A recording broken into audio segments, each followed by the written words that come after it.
Russia ਨੂੰ ਛੱਡ ਕੇ America ਦੀ ਕੁਰਬਤ ਤਾਂ ਲਈ ਭਾਰਤ ਨੇ। ਇੰਡੋ US ਨਿਊਕਲੀਅਰ ਡੀਲ ਵੀ ਹੋ ਗਈ, ਉਹਦੇ ਕੁਆਡ ਵੀ ਬਣਾ ਲਿਆ, ਚੀਨ ਦੇ ਅਗੇਂਸਟ ਵੀ ਪੋਜੀਸ਼ਨ ਲੈ ਲਈ, ਹਥਿਆਰ ਵੀ ਅਮਰੀਕਾ ਔਰ ਇਜ਼ਰਾਈਲ ਤੋਂ ਲੈਣੇ ਸ਼ੁਰੂ ਕਰ ਦਿੱਤੇ। ਜਦੋਂ ਪਿੱਛਾ ਪਿਆ ਅਮਰੀਕਾ ਤੇ ਰੂਸ ਦਾ, ਹੁਣ ਅਮਰੀਕਾ ਵਾਲੇ ਕਹਿੰਦੇ ਨੇ ਕਿ ਭਾਈ ਜਿਹੜੀ ਸਾਡੇ ਨਾਲ ਲਾਈਆਂ ਨੇ ਹੁਣ ਨਿਭਾ। रूस कहता देख लै 70% ਤੁਹਾਡਾ ਸਾਰਾ ਇਕਵਿਪਮੈਂਟ ਔਰ ਫੌਜੀ ਔਰ ਦੂਜਾ ਸਾਜ਼ੋ ਸਮਾਨ ਸਾਡਾ ਹੀ ਹੈ। ਅਸੀਂ ਤੁਹਾਡੇ ਨਾਲ ਪਹਿਲਾਂ ਵੀ ਖਲੋਂਦੇ ਰਹੇ ਤੇ ਹੁਣ ਵੀ ਖਲੋਤੇ ਹਾਂ। ਹੁਣ ਦੇਖ ਲਓ ਵੀ ਇੱਧਰ ਜਾਣਾ ਕਿ ਉੱਧਰ ਜਾਣਾ।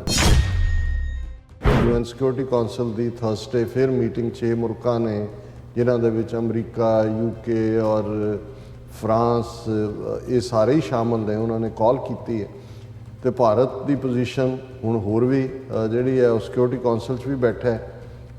ਇਹ ਸਾਰੀ ਨਾਜ਼ੁਕ ਹੁੰਦੀ ਜਾਂਦੀ ਹੈ ਵੀ ਕਿੰਨੀ ਕੁ ਵਾਰ ਤੁਸੀਂ ਕਰੋਗੇ। ਮੋਦੀ ਨੇ ਵੀ ਇਹ ਲਾਈਨ ਲਈ ਹੈ ਕਿ ਸਿਰਫ ਗੱਲਬਾਤ ਰਾਹੀਂ ਮਸਲੇ ਹੱਲ ਹੋਣਗੇ, ਲੜਾਈ ਬੰਦ ਹੋਣੀ ਚਾਹੀਦੀ ਹੈ ਔਰ ਇਹ ਜਿਹੜੀ ਇਨਸਾਨੀ ਕ੍ਰਾਈਸਿਸ ਉੱਥੇ ਹਿਊਮੈਨੀਟੇਰੀਅਨ ਹੈ ਉਹਦੇ ਲਈ ਅਸੀਂ ਫਿਕਰਮੰਦ ਹੈ। ਇੰਡੀਆ ਨੇ ਕਿਹਾ ਜੀ ਜੇ ਜਰਮਨ, ਇਟਲੀ, ਫਰਾਂਸ ਤੇ ਨੀਦਰਲੈਂਡ ਖਰੀਦ ਸਕਦੇ ਨੇ ਆਇਲ ਰਸ਼ੀਆ ਤੋਂ, ਤੇ ਅਸੀਂ ਕਿਉਂ ਨਹੀਂ ਖਰੀਦ ਸਕਦੇ।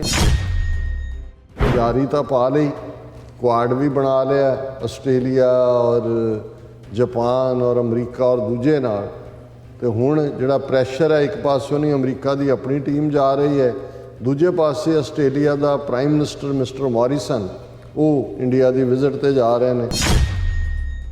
will discuss Ukraine with Modi, Australian Prime Minister। Indian media ਦੀਆਂ मैं ਹੈਡਲਾਈਨਸ ਦੇ ਰਿਹਾ ਹੁਣ। ਉਹ ਵੀ ਇਸ ਲਈ ਜਾ ਰਿਹਾ ਕਿ ਮੋਦੀ ਦੇ ਨਾਲ ਯੂਕਰੇਨ ਡਿਸਕਸ ਕਰਨਾ।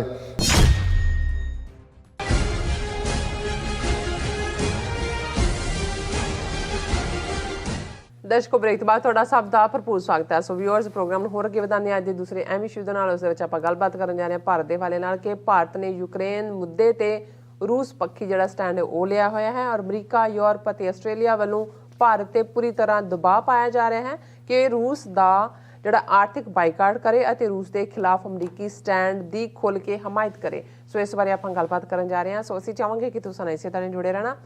देखण सुन लिया लिखण लई तुहाडा सब दा बहुत बहुत धन्नवाद जी। डॉक्टर साहब की विचार ने? बेचारा भारत बेशक ਰਿਪੀਟਡਲੀ ਅਸੀਂ ਇਹ ਕਹਿੰਦੇ ਹਾਂ ਕਿ ਭਾਈ ਜੇ ਹੁਣ ਤੁਸੀਂ ਯਾਰੀ ਹਾਥੀਆਂ ਦੇ ਨਾਲ ਲਾਈ ਹੈ ਤੇ ਫਿਰ ਤੁਸੀਂ ਆਪਣੇ ਬੂਹੇ ਹਵੇਲੀਆਂ ਦੇ ਆਪਣੇ ਦਰ ਛੋਟੇ ਨਹੀਂ ਰੱਖ ਸਕਦੇ। ਹਾਥੀ ਨੇ ਤਾਂ ਉਹਦੇ ਚੋਂ ਹੀ ਗੁਜ਼ਰਨਾ ਹੈ, ਇਸ ਲਈ ਤੁਸੀਂ ਫਿਰ ਛੋਟਾ ਦਰਵਾਜ਼ਾ ਨਹੀਂ ਰੱਖ ਸਕਦੇ। ਬਿਲਕੁਲ। ਹੁਣ ਰਸ਼ੀਆ ਨੂੰ ਛੱਡ ਕੇ ਅਮਰੀਕਾ ਦੀ ਕੁਰਬਤ ਤਾਂ ਲਈ ਭਾਰਤ ਨੇ। इंडो US ਨਿਊਕਲੀਅਰ ਡੀਲ ਵੀ ਹੋ ਗਈ, ਉਹਦੇ ਕੁਆਡ ਵੀ ਬਣਾ ਲਿਆ, ਚੀਨ ਦੇ ਅਗੇਂਸਟ ਵੀ ਪੋਜੀਸ਼ਨ ਲੈ ਲਈ, ਹਥਿਆਰ ਵੀ ਅਮਰੀਕਾ ਔਰ ਇਜ਼ਰਾਈਲ ਤੋਂ ਲੈਣੇ ਸ਼ੁਰੂ ਕਰ ਦਿੱਤੇ। ਪਰ ਹੁਣ ਅਲਟੀਮੇਟਲੀ ਜਦੋਂ ਪਿੱਛਾ ਪਿਆ ਅਮਰੀਕਾ ਤੇ ਰੂਸ ਦਾ, ਹੁਣ ਅਮਰੀਕਾ ਵਾਲੇ ਕਹਿੰਦੇ ਨੇ ਕਿ ਭਾਈ ਜਿਹੜੀ ਸਾਡੇ ਨਾਲ ਲਾਈਆਂ ਨੇ ਹੁਣ ਨਿਭਾ। ਤੇ ਰੂਸ ਕਹਿੰਦਾ ਦੇਖ ਲੈ 70% ਤੁਹਾਡਾ ਸਾਰਾ ਇਕਵਿਪਮੈਂਟ ਔਰ ਫੌਜੀ ਔਰ ਦੂਜਾ ਸਾਜ਼ੋ ਸਮਾਨ ਸਾਡਾ ਹੀ ਹੈ। ਅਸੀਂ ਤੁਹਾਡੇ ਨਾਲ ਪਹਿਲਾਂ ਵੀ ਖਲੋਂਦੇ ਰਹੇ ਤੇ ਹੁਣ ਵੀ ਖਲੋਤੇ ਹਾਂ।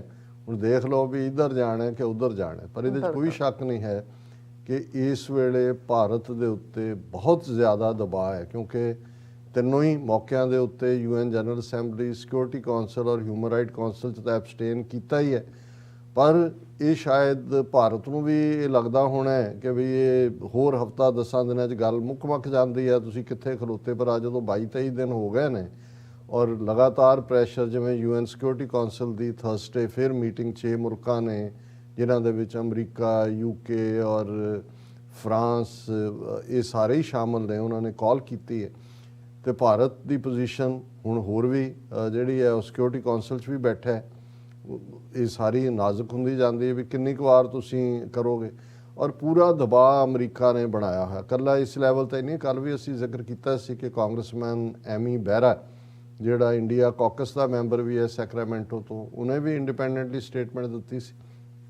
ਪਰ ਕੱਲ੍ਹ ਦੀਆਂ ਖਬਰਾਂ 'ਚ ਸੀ ਕਿ ਬਾਈਪਾਰਟੀਸਨ ਗਰੁੱਪ US ਕਾਂਗਰਸਮੈਨ ਦਾ, ਡੈਮੋਕ੍ਰੈਟ ਔਰ ਰਿਪਬਲਿਕਨਸ, ਉਹਨਾਂ ਨੇ ਵਰਚੁਅਲ ਕਾਨਫਰੰਸ ਜਿਹੜਾ ਇੰਡੀਆ ਦਾ ਅਮਰੀਕਾ 'ਚ ਐਂਬੈਸਡਰ ਹੈ ਤਰਨਜੀਤ ਸਿੰਘ ਸੰਧੂ ਅੱਛਾ ਉਹਦੇ ਨਾਲ ਕੀਤੀ। ਔਰ ਇਹੀ ਲਾਈਨ ਜਿਹੜੀ ਕਿ ਐਮੀ ਬੈਰਾ ਨੇ ਕਹੀ ਜਾਂ ਬਾਕੀਆਂ ਦਾ ਅਮਰੀਕਾ ਦਾ ਕਹਿਣਾ ਹੈ ਕਿ ਭਾਈ ਤੁਸੀਂ ਖੁੱਲ੍ਹ ਕੇ ਜਿਹੜਾ ਇਹਨੂੰ ਕੰਡੈਮ ਕਰੋ ਰਸ਼ੀਆ ਨੂੰ, ਔਰ ਯੂਕਰੇਨ ਦੇ ਵਿੱਚ ਜਿਹੜਾ ਜੋ ਕ੍ਰਾਈਸਿਸ ਹੈ ਉਸ ਦੇ ਉੱਤੇ ਜਿਹੜੀ ਹੈ ਠੀਕ ਲਾਈਨ ਲਓ। ਇਹ ਤੁਸੀਂ ਜਿਹਨੂੰ ਵਾਈਟ ਹਾਊਸ ਦੀ ਸਪੋਕਸਪਰਸਨ ਨੇ ਕਿਹਾ ਸੀ ਕਿ ਇਤਿਹਾਸ ਜਦੋਂ ਲਿਖਿਆ ਜਾਏਗਾ ਤੇ ਇਹ ਨਹੀਂ ਇਹ ਹੋਏਗਾ ਕਿ ਤੁਸੀਂ ਹਿਸਟਰੀ ਦੀ ਗਲਤ ਸਾਈਡ ਦੇ ਉੱਤੇ ਖੜੇ ਸੀ। ਹੁਣ ਇੰਡੀਆ ਜਿਹੜਾ ਪਹਿਲਾਂ ਉਹਨੇ ਬਿਲਕੁਲ ਇੱਕ ਲੋ ਡਾਊਨ ਜਿਹਾ ਰੋਲ ਰੱਖਿਆ, ਹੁਣ ਬਹੁਤ ਡਿਫੈਂਸਿਵ ਹੋ ਗਿਆ, ਕਿਉਂਕਿ ਇਕੱਲੀ ਗੱਲ ਇਹ ਨਹੀਂ ਸੀ ਕਿ ਵੋਟ ਕੀਤੀ ਫਿਰ ਇਹ ਆਇਆ ਵੀ ਰਸ਼ੀਆ ਨੇ ਆਪਣਾ ਆਇਲ ਸਬਸਿਡਾਈਜ਼ ਕੀਤਾ ਨਾ। ਅਸੀਂ ਕੱਲ੍ਹ ਜ਼ਿਕਰ ਕੀਤਾ ਸੀ ਕਿ ਬੇਸ਼ੱਕ 80% ਆਇਲ ਇੰਡੀਆ ਇੰਪੋਰਟ ਕਰਦਾ ਹੈ ਪਰ ਰਸ਼ੀਆ ਤੋਂ ਸਿਰਫ 2.5% ਕਰਦਾ ਹੈ। ਪਰ ਜਦੋਂ ਕਿਉਂਕਿ ਹੁਣ ਕਰੂਡ ਆਇਲ ਪ੍ਰਾਈਸਿਸ ਬਹੁਤ ਸ਼ੂਟ ਅਪ ਕੀਤੀਆਂ, ਚੋਣਾਂ ਦੇ ਚੱਲਦੇ ਆ ਉਹਨਾਂ ਨੇ ਟੈਕਸ ਟੁਕਸ ਨਹੀਂ ਲਾਏ, ਟੈਕਸ ਵਧੇ ਨਹੀਂ, ਲੇਕਿਨ ਉਹ ਦੇਖ ਰਹੇ ਨੇ ਕਿ ਇਨਫਲੇਸ਼ਨ ਔਰ ਕੁੱਲ ਮਿਲਾ ਕੇ ਈਵਨ ਜਿਹੜਾ ਮੋਡੀ ਉਹ ਸਾਰੇ ਨੂੰ ਕੈਲਕੂਲੇਟ ਕਰਦਾ ਇੰਡੀਆ ਦੀ ਪ੍ਰੋਗਰੈਸ ਵੀ ਜਿਹੜੀ ਇਕਨੋਮਿਕਲ ਗਰੋਥ ਵੀ ਬੜੀ ਬੁਰੀ ਤਰ੍ਹਾਂ ਪ੍ਰਭਾਵਿਤ ਹੋ ਰਹੀ ਹੈ। ਤੇ ਉਹਨਾਂ ਨੂੰ ਲੱਗਾ ਵੀ ਇਹ ਰਸ਼ੀਅਨ ਸਬਸਿਡਾਈਜ਼ਡ ਆਇਲ ਲੈ ਲਓ। ਇਹਨੂੰ ਵੀ ਅਮਰੀਕਾ ਨੇ ਵੈਸਟਰਨ ਕੰਟਰੀਜ਼ ਨੇ ਜਿਹੜਾ ਇਹਦਾ ਬੁਰਾ ਮੰਨਿਆ, ਔਰ ਈਵਨ ਇਸ ਗੱਲ ਨੂੰ ਦੇਖਦੇ ਆ ਕਿ ਵੀ ਇਸ ਦੇ ਉੱਤੇ ਭਾਰਤ ਦੇ ਉੱਤੇ ਅੱਗੋਂ ਕੀ ਦਬਾਅ ਬਣਾਇਆ ਜਾਣਾ। ਭਾਰਤ ਦੀ ਡਿਫੈਂਸਿਵ ਲਾਈਨ ਅਸੀਂ 2 ਲੈਵਲ ਤੇ ਦੇਖਦੇ ਹਾਂ। ਇਹਨਾਂ ਦਾ ਜਿਹੜਾ ਯੂਨਾਈਟਿਡ ਨੇਸ਼ਨਸ ਐਂਬੈਸਡਰ ਹੈ mister Tirumurti, India deeply concerned over deteriorating humanitarian situation in Ukraine, says Ambassador Trimurti at United Nations. And Trimurti said Prime Minister Modi has called for an immediate ceasefire and emphasized that there is no option but the path of dialogue and diplomacy. ਹੁਣ ਇਹ defensive ਕਹਿੰਦੇ ਜੀ ਦੇਖੋ ਮੋਦੀ ਨੇ ਵੀ ਇਹ line ਲਈ ਹੈ ਕਿ ਸਿਰਫ ਗੱਲਬਾਤ ਰਾਹੀਂ ਮਸਲੇ ਹੱਲ ਹੋਣਗੇ, ਲੜਾਈ ਬੰਦ ਹੋਣੀ ਚਾਹੀਦੀ ਹੈ, ਔਰ ਇਹ ਜਿਹੜੀ ਇਨਸਾਨੀ ਕ੍ਰਾਈਸਿਸ ਉੱਤੇ ਹਿਊਮੈਨਿਟੇਰੀਅਨ ਹੈ ਉਹਦੇ ਲਈ ਅਸੀਂ ਫਿਕਰਮੰਦ ਹੈ। ਹੁਣ ਇਹ ਵੀ ਤੁਸੀਂ ਦੇਖ ਰਹੇ ਹੋ ਕਿ ਡਿਫੈਂਸਿਵ ਲਾਈਨ ਤੇ ਹੈ। ਫਿਰ India's legitimate energy transactions should not be politicised say government sources.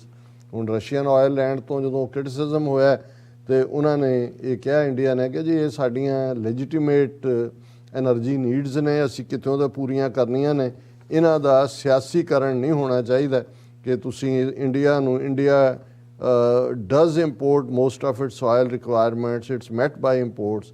So we are always exploring all possibilities in global energy markets because of this situation that we face of importing our oil requirements. So ਇਹ ਵੀ defensive line ਹੈ ਕਿ ਜੀ ਸਾਨੂੰ ਐਵੇਂ ਨਾ ਕੁੱਟੋ। ਪਰ ਹੁਣ ਜੇ ਅਸੀਂ ਪ੍ਰੈਸ਼ਰ ਦੀ ਗੱਲ ਕਰੀਏ ਤੇ 2 ਖਬਰਾਂ ਜਿਹੜੀਆਂ ਨੇ ਪ੍ਰੋਮੀਨੈਂਟਲੀ ਇਸ ਚੋਂ ਆਈਆਂ ਡਿਫੈਂਸ ਦੇ ਥੱਲੇ। ਇੱਕ ਡਿਫੈਂਸਿਵ ਸਟੇਟਮੈਂਟ ਇੰਡੀਆ ਦੀ ਹੈ, India has the right to buy Russian oil. Among the top buyers of Russian oil and gas are Germany, Italy, France and Netherland. ਉਹ ਇੰਡੀਆ ਨੇ ਕਿਹਾ ਜੀ ਜੇ ਜਰਮਨ, ਇਟਲੀ, ਫਰਾਂਸ ਤੇ ਨੀਦਰਲੈਂਡ ਖਰੀਦ ਸਕਦੇ ਨੇ ਆਇਲ ਰਸ਼ੀਆ ਤੋਂ ਤੇ ਅਸੀਂ ਕਿਉਂ ਨਹੀਂ ਖਰੀਦ ਸਕਦੇ। ਕਿ ਸੈਂਕਸ਼ਨਸ ਦੇ ਬਾਵਜੂਦ ਜਰਮਨੀ ਔਰ ਫਰਾਂਸ ਨੇ ਕਿਹਾ ਵੀ ਅਸੀਂ ਇਹ ਵੀ ਡਿਫੈਂਸਿਵ ਪੋਜੀਸ਼ਨ ਖਿੱਚ ਕੇ ਹੁੰਦਾ ਕਿ ਜੀ ਅਸੀਂ ਇਵੇਂ ਹੀ ਕਰਾਂਗੇ। ਹੁਣ ਅਸੀਂ ਦੇਖਦੇ ਹਾਂ ਕਿ 2 ਖਬਰਾਂ ਪ੍ਰੋਮੀਨੈਂਟਲੀ ਦੱਸ ਰਹੀਆਂ ਕਿ ਹੁਣ ਤੱਕ ਇਹ ਫੋਨ ਕਾਲ ਰਾਹੀਂ ਹੀ ਪ੍ਰੈਸ਼ਰ ਨਹੀਂ ਹੈ। ਆਉਣ ਵਾਲੇ ਦਿਨਾਂ 'ਚ high level team of US official slated to visit India. ਹੁਣ ਹਾਈ ਲੈਵਲ ਇੱਕ ਟੀਮ ਅਮਰੀਕਾ ਦੀ ਜਾ ਰਹੀ ਹੈ, US under secretary for political affairs Victoria Nuland, ਇਹ ਜਾ ਰਹੇ ਨੇ। ਔਰ ਮਾਰਚ 19 ਤੋਂ 23 ਤੱਕ ਜਦੋਂ ਅਸੀਂ ਗੱਲਬਾਤ ਕਰ ਰਹੇ ਹਾਂ ਤੇ ਆਲਮੋਸਟ ਉਸ ਰਸਤੇ ਤੇ ਹੀ ਨੇ, ਕਿਉਂਕਿ ਉਹਨਾਂ ਨੇ ਇਹ ਜਿਹੜੀ 4 ਦਿਨ ਦੀ ਵਿਜ਼ਿਟ ਹੈ ਉਹਦੇ 'ਚ ਬੰਗਲਾਦੇਸ਼, ਇੰਡੀਆ, ਸ੍ਰੀਲੰਕਾ ਇਸ ਨੂੰ ਕਵਰ ਕਰਨਾ। ਔਰ ਉਹਨਾਂ ਦੇ ਨਾਲ ਜਿਹੜਾ ਟੌਪ ਡਿਪਲੋਮੈਟ ਸਾਊਥ ਤੇ ਸੈਂਟਰਲ ਏਸ਼ੀਆ ਦਾ ਮਿਸਟਰ ਡੋਨਲਡ ਲੂ ਤੇ under secretary of defence for policy Amanda Dory, ਉਹ ਇਸ ਬਾਰੇ ਪਹਿਲਾਂ ਹੀ ਦੱਸ ਚੁੱਕੇ ਨੇ। ਔਰ ਇਸ ਸਾਰੇ 'ਚ ਉਹਨਾਂ ਨੇ ਕਿਹਾ ਕਿ ਵੀ ਜਿਹੜੇ ਡੈਲੀਗੇਸ਼ਨ ਹੈ that will meet civil society ਹੁਣ ਇਹ ਸਿਵਲ ਸੁਸਾਇਟੀ ਦਾ ਮਤਲਬ ਹੈ ਕਿ ਆਮ ਲੋਕਾਂ ਨੂੰ ਕਹਿਣਗੇ ਕਿ ਵੀ ਪ੍ਰੈਸ਼ਰ ਬਣਾਓ ਇਹਨਾਂ ਦੇ ਉੱਤੇ ਕਿ ਵੀ ਇਹ ਰਸ਼ੀਆ ਦੇ ਅਗੇਂਸਟ ਲਾਈਨ ਲੈਣ। ਔਰ ਉਹਨਾਂ ਨੇ ਕਿਹਾ ਜੀ ਅਸੀਂ ਇਹ ਵੀ ਕਰਾਂਗੇ। While the statement didn't get into specifics of what would be discussed, India's position on Russian invasion of Ukraine is expected to be on the agenda New Delhi is at odds with capitals in the West which have taken a firm position against Moscow. Actually, mission ही इस high powered ਜਿਹੜੀ committee ਜਿਹਨੂੰ under secretary political affairs lead ਕਰ ਰਹੀ ਹੈ ਉਹ India ਨੂੰ message ਦੇਣਾ ਕਿ ਬੰਦੇ ਦੇ ਪੁੱਤ ਬਣ ਜਾਓ। ਤੇ ਉਸ ਦੇ ਨਾਲ ਨਾਲ ਹੁਣ ਇਹ ਤਾਂ ਹੈ ਕਿ ਵੀ ਤੁਸੀਂ ਯਾਰੀ ਤਾਂ ਪਾ ਲਈ, ਕੁਆਡ ਵੀ ਬਣਾ ਲਿਆ ਆਸਟ੍ਰੇਲੀਆ ਔਰ ਜਾਪਾਨ ਔਰ ਅਮਰੀਕਾ ਔਰ ਦੂਜੇ ਨਾਲ। ਤੇ ਹੁਣ ਜਿਹੜਾ ਪ੍ਰੈਸ਼ਰ ਹੈ ਇੱਕ ਪਾਸਿਓਂ ਨਹੀਂ ਅਮਰੀਕਾ ਦੀ ਆਪਣੀ ਟੀਮ ਜਾ ਰਹੀ ਹੈ, ਦੂਜੇ ਪਾਸੇ ਆਸਟ੍ਰੇਲੀਆ ਦਾ ਪ੍ਰਾਈਮ ਮਿਨਿਸਟਰ ਮਿਸਟਰ ਮੋਰਿਸਨ ਉਹ ਇੰਡੀਆ ਦੀ ਵਿਜ਼ਿਟ ਤੇ ਜਾ ਰਹੇ ਨੇ। Will discuss Ukraine with Modi Australian prime minister. Indian media ਦੀਆਂ ਮੈਂ ਹੈਡਲਾਈਨਸ ਦੇ ਰਿਹਾ। ਹੁਣ ਉਹ ਵੀ ਇਸ ਲਈ ਜਾ ਰਿਹਾ ਕਿ ਮੋਦੀ ਦੇ ਨਾਲ ਯੂਕਰੇਨ ਡਿਸਕਸ ਕਰਨਾ ਔਰ ਨਾਲ ਦੀ ਨਾਲ ਉਹਨਾਂ ਨੇ ਕਿਹਾ ਜੀ ਅਸੀਂ ਟ੍ਰੇਡ ਔਰ ਇਨਵੈਸਟਮੈਂਟ ਔਰ ਫਰਾਣਾ। Australian prime minister Scott Morrison on Friday said the situation in Ukraine and its implications for the Indo-Pacific would figure in his virtual summit with Prime Minister Narendra Modi on March 21st। ਜਾ ਨਹੀਂ ਰਿਹਾ, virtual summit ਹੈ March 21 ਨੂੰ ਔਰ ਉਹਦੇ 'ਚ ਉਹਨਾਂ ਨੇ ਕਿਹਾ ਕਿ ਵੀ ਅਸੀਂ ਇਹ ਦੇਖਾਂਗੇ ਕਿ ਬਾਈਲੇਟਰਲ ਇਨਵੈਸਟਮੈਂਟ ਕਿਵੇਂ ਹੋਏ, ਮਲਟੀਪਲ ਇਸ਼ੂ ਨੇ including the situation in Ukraine and it's implications for Indo-Pacific and Myanmar. ਹੁਣ ਬਰਮਾ ਦਾ ਵੀ ਇਸ਼ੂ ਕਿਉਂਕਿ ਬਰਮਾ ਨੇ ਵੀ ਜਿਹੜਾ ਫੌਜੀ ਜੁੰਟਾਂ ਨੇ ਉੱਥੇ ਟੇਕ ਓਵਰ ਕੀਤਾ ਹੋਇਆ ਔਰ ਨਾਲ ਦੀ ਨਾਲ ਕੱਲ੍ਹ ਹੀ ਮੈਂ ਆਸਟ੍ਰੇਲੀਆ ਤੋਂ ਇੱਕ ਵੀਰ ਨਾਲ ਗੱਲ ਹੋ ਰਹੀ ਸੀ ਔਰ ਦੱਸ ਰਹੇ ਸੀ ਵੀ ਆਸਟ੍ਰੇਲੀਆ ਕਿਉਂਕਿ ਚਾਈਨਾ ਨੇ ਜਦੋਂ ਦਾ ਔਕਸ ਬਣਾਇਆ ਇਹਨਾਂ ਨੇ ਆਸਟ੍ਰੇਲੀਆ ਯੂਕੇ ਔਰ ਅਮਰੀਕਾ ਚਾਈਨਾ ਨੇ ਜਿਹੜੀਆਂ ਚੀਜ਼ਾਂ ਖਾਸ ਤੌਰ 'ਤੇ ਉਹਨਾਂ ਦੀ ਵਾਈਨ ਔਰ ਦੂਜੀ ਚੀਨ ਦੀ ਵਿੱਚ ਵੱਡੀ ਮਾਰਕੀਟ ਸੀ ਉਹਨਾਂ ਨੇ ਉਹਦੇ 'ਤੇ ਪਾਬੰਦੀਆਂ ਲਾ ਦਿੱਤੀਆਂ। ਹੋਰ ਵੀ ਚੀਜ਼ਾਂ ਉਹਨਾਂ ਨੇ ਇਹਨਾਂ ਤੋਂ ਲੈਣੀਆਂ ਘਟਾ ਦਿੱਤੀਆਂ ਨੇ। ਤੇ ਹੁਣ ਆਸਟ੍ਰੇਲੀਆ ਨੂੰ ਲੱਗਦਾ ਵੀ ਅਸੀਂ ਮਾਰਕੀਟ ਕਿੱਥੇ ਐਕਸਪਲੋਰ ਕਰੀਏ ਇੰਡੀਆ ਦੇ ਵਿੱਚ। ਔਰ ਉਹ ਮੈਨੂੰ ਵੀਰ ਦੱਸ ਰਿਹਾ ਸੀ ਕਿ ਆਲਰੇਡੀ ਹੁਣ ਇੱਕ ਜਹਾਜ਼ ਹਰ ਤੀਸਰੇ ਦਿਨ 80,000 ਭੇਡਾਂ ਦਾ ਜਿਹੜਾ ਲੈਂਬ ਮਾਸ ਦੇ ਲਈ ਉਹ ਜਾਂਦਾ। ਕਹਿੰਦਾ ਜਿਸ ਏਅਰਪੋਰਟ ਤੋਂ ਜਾਂਦਾ ਆ ਉਹ ਉੱਥੇ ਮੁਸ਼ਕ ਹੁੰਦੀ ਹੈ ਭੇਡਾਂ ਦੀ ਕਿਉਂਕਿ ਇਹ ਪਹਿਲਾਂ ਉਹ ਚਾਈਨਾ ਜਾਂਦੇ ਸੀ, ਚਾਈਨਾ ਨੇ ਵੀ ਉਸ ਦੇ ਉੱਤੇ ਰਿਸਟ੍ਰਿਕਟ ਕੀਤਾ ਔਰ ਇਹ ਕਿਉਂਕਿ ਆਸਟ੍ਰੇਲੀਆ ਦੀ ਜਿਹੜੀ ਵੱਡੀ ਇੰਡਸਟਰੀ ਹੈ ਉਹਨਾਂ ਦੇ ਵਿੱਚ ਜਿਹੜੀ ਉਹਨਾਂ ਦੀ ਇਕੋਨਮੀ ਉਹਨਾਂ ਦੇ ਸ਼ੀਪ ਵੱਡਾ ਪਾਲਣਾ, ਫਿਰ ਉਹਨਾਂ ਦੇ ਜਿਹੜੀ ਵਾਈਲਡ ਲਾਈਫ ਜਾਂ ਜਿਹਨੂੰ ਡੋਮੈਸਟੀਕੇਟ ਵੀ ਉਹਨਾਂ ਨੇ ਕੀਤਾ ਉਹ ਕੈਂਗਰੂ ਔਰ ਕੈਮਲ ਊਠ ਔਰ ਕੈਮਲ ਮਿਲਕ। ਉਹ ਮੈਨੂੰ ਦੱਸ ਰਹੇ ਸੀ ਕਿ ਵੀ ਜਿਹੜੀ ਦੂਸਰੀ ਐਕਸਪੋਰਟ ਹੈ ਬਹੁਤ ਸਾਰਾ ਜਿਹੜਾ ਬੇਬੀ ਮਿਲਕ ਹੈ ਔਰ ਉਹਦੇ 'ਚ ਜ਼ਾਹਰ ਹੈ ਕਾਊਜ਼ ਔਰ ਦੂਸਰੇ, ਲੇਕਿਨ ਕੈਮਲ ਮਿਲਕ ਜਿਸ ਬਾਰੇ ਜਿਹਦੀ ਹੁਣ ਵੱਡੀ ਮਾਰਕੀਟ ਦੁਨੀਆ 'ਚ ਹੈ ਕਿਉਂਕਿ ਇਹ ਵੀ ਮੰਨਿਆ ਜਾਂਦਾ ਹੈ ਵੀ ਜਿਹੜੀ ਕੈਂਸਰ ਦੀ ਟ੍ਰੀਟਮੈਂਟ ਲਈ ਵੀ ਇਹ ਮੈਨੂੰ ਨਹੀਂ ਸੀ ਪਤਾ ਵੀ ਇਸ ਲੈਵਲ ਦੇ ਉੱਤੇ ਜਿਹੜੀ ਕੈਮਲ ਦੀ ਉੱਥੇ ਮੰਗ ਹੈ ਔਰ ਉਹਨਾਂ ਨੇ ਕਿਹਾ ਜੀ ਇੰਨੀ ਵਾਈਲਡ ਨੇ ਕਿ ਈਵਨ ਜਦੋਂ ਸ਼ਿਕਾਰ ਦਾ ਸੀਜ਼ਨ ਹੁੰਦਾ ਉਹਨਾਂ ਨੂੰ ਅਲਾਓ ਕਰਦੇ ਨੇ ਕਿ ਮਾਰੋ ਇਹਨਾਂ ਨੂੰ, ਅਦਰਵਾਈਜ਼ ਉਹਨਾਂ ਦੀ ਪਾਪੂਲੇਸ਼ਨ ਬਹੁਤ ਵੱਧ ਜਾਂਦੀ ਹੈ। ਸੋ ਆਸਟ੍ਰੇਲੀਆ ਦੀ ਜਿਹੜੀ ਐਕਸਪਲੋਰਿੰਗ ਹੈ ਜਾਂ ਆਸਟ੍ਰੇਲੀਆ ਦਾ ਇੰਡੀਆ ਪ੍ਰਤੀ ਰੁਝਾਨ ਹੈ ਜ਼ਾਹਰ ਹੈ ਕਿ ਉਸ ਦੇ ਵਿੱਚ ਉਹਨਾਂ ਦੇ ਬਿਜ਼ਨਸ ਇੰਟਰਸਟ ਵੀ ਜੁੜੇ ਹੋਏ ਨੇ। ਲੇਕਿਨ ਇਹ ਵੀ ਜਦੋਂ ਉਹ ਇਹ ਕਹਿ ਰਿਹਾ ਕਿ ਯੂਕਰੇਨ ਦੀ ਸਿਚੁਏਸ਼ਨ ਇੰਡੋ ਪੈਸੀਫਿਕ ਔਰ ਮਿਆਂਮਾਰ ਨੂੰ ਕਿਵੇਂ ਪ੍ਰਭਾਵਿਤ ਕਰੇਗੀ ਤੇ ਜ਼ਾਹਰ ਹੈ ਕਿ ਇਸ ਚੋਂ ਤਾਂ ਇਹੀ ਨਿਕਲਦਾ ਹੈ ਕਿ ਜੇ ਰਸ਼ੀਆ ਅਨਚੈਕਡ ਯੂਕਰੇਨ ਦੇ ਉੱਤੇ ਬੈਠ ਜਾਂਦਾ ਹੈ, ਨੈਟੋ ਔਰ ਅਮਰੀਕਾ ਡਰਦੇ ਆ ਥਰਡ ਵਰਲਡ ਵਾਰ ਨਾ ਉਸ ਪੋਜੀਸ਼ਨ ਨੂੰ ਮੰਨ ਲੈਂਦੇ ਜਿਹੜੀ ਅੱਜ ਤੱਕ ਮੰਨੀ ਹੋਈ ਹੈ, ਤੇ ਚਾਈਨਾ ਜਿਸ ਨੂੰ ਘੇਰਨ ਲਈ ਕੁਆਡ ਬਣਾਇਆ ਜਾਂ ਆਕਸ ਬਣਾਇਆ ਉਹੀ ਪੋਜੀਸ਼ਨ ਤਾਈਵਾਨ ਤੇ ਲਏਗਾ, ਜਾਂ ਰੂਸ ਔਰ ਚਾਈਨਾ ਕਿਉਂਕਿ ਚਾਈਨਾ ਕਲੋਜ਼ ਬੜੀ ਹੈ ਰਸ਼ੀਆ ਦਾ, ਇਹਦੇ ਨਾਲ ਜੇ ਰਸ਼ੀਆ ਸਟਰੋਂਗ ਹੁੰਦਾ ਤੇ ਚਾਈਨਾ ਜਿਹੜਾ ਖੜਾ ਉਹਦੇ ਨਾਲ ਉਹ ਵੀ ਸਟਰੋਂਗ ਹੁੰਦਾ। ਸੋ ਇਹ ਵੀ ਇੰਡੀਆ ਨੂੰ ਪ੍ਰਭਾਵਿਤ ਕਰਦਾ ਹੈ ਇਸ ਸਾਰੇ ਪਾਰਟ ਨੂੰ। ਸੋ ਕੁੱਲ ਮਿਲਾ ਕੇ ਜਿਹੜੀ ਉਹਨਾਂ ਦੀ ਲਾਈਨ ਹੈ ਕਿ ਕਿਉਂਕਿ ਇੰਡੀਆ ਔਰ ਆਸਟ੍ਰੇਲੀਆ ਦੀ ਕਲੋਜ਼ਨੈਸ ਇਸ ਲੈਵਲ ਦੀ ਹੈ ਕਿ ਜੂਨ 2020 'ਚ ਜਦੋਂ ਕਿ ਇੱਕ ਪਾਸੇ ਗਲਵਾਨ ਵੈਲੀ ਦਾ ਵਾਕਿਆ ਹੋ ਰਿਹਾ ਸੀ, Australia signed a landmark deal for reciprocal access to military bases for logistic support. ਹੁਣ ਇਹਨਾਂ ਦਾ ਐਗਰੀਮੈਂਟ ਹੈ ਜੂਨ 2020 ਦਾ ਆਸਟ੍ਰੇਲੀਆ ਔਰ ਇੰਡੀਆ ਦਾ ਕਿ ਉਹ ਮਿਲਟਰੀ ਬੇਸਿਸ ਦੇ ਨਾਲ ਵੀ ਉਹਨਾਂ ਨੇ ਜਿਹੜਾ ਉਹਨਾਂ ਦਾ ਲੌਜਿਸਟਿਕ ਡਾਟਾ ਹੈ ਉਸ ਨੂੰ ਅਟੈਚ ਕੀਤਾ ਹੋਇਆ। The mutual logistic support agreement allows militaries of the two countries to use each other's bases for repair and replenishment of supplies besides facilitating scaling up of overall defence cooperation.